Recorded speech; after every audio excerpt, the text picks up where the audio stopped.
morning, everyone. At about 6:52 this morning, a radio call was received to 19-54 77th Street, location behind me, a second floor apartment, apartment 2, R as in Robert. That initial call at 6:52 a.m., uniformed officers from the 114 precinct responded. It was a call to shots fired. It was called in to a neighbor in that location. At about 2 minutes later, approximately, and all of this is preliminary, it's still very early in this investigation and crime scene, we had a second call. That second call, we believe, came in from the occupant of apartment 2 Robert. It's a female, 31 years of age, who stated to the 911 operator, "I've been shot by my boyfriend," and to send the police. That call then disconnects, but it's left open, so you hear some loud noises in the background.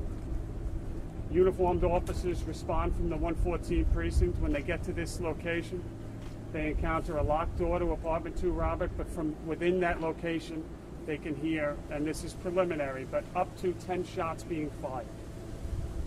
They immediately secure a perimeter. They request additional assistance, and emergency service began rolling to the location. Upon entry of emergency service, what we found in that apartment was what we believe to be the 911 caller, deceased. At this point in time, it's very preliminary, and as you see, crime scene is still on the scene. It is believed that she has at least one gunshot wound to the head. We have a second individual that currently is expected to survive but undergoing surgery at Elmhurst General Hospital. That is a male, 43 years of age. He is suffering from, at this point it's believed, a gunshot wound to the shoulder, 2 additional wounds to the back, which may or may not be a stab wound. That is to be determined. And again, he is expected to survive.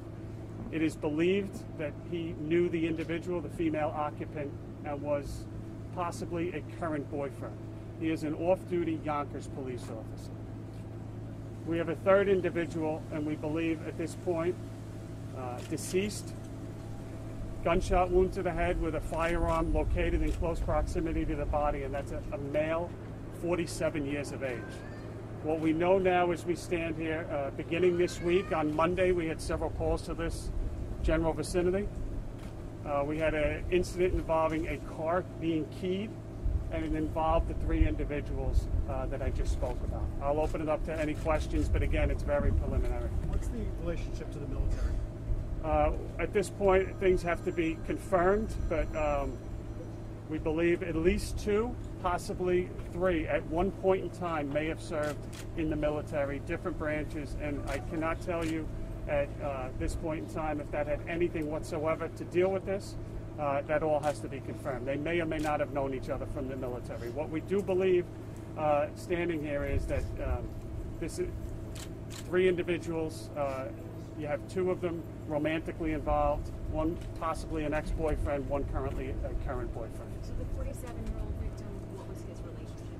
We believe that to be the ex-boyfriend.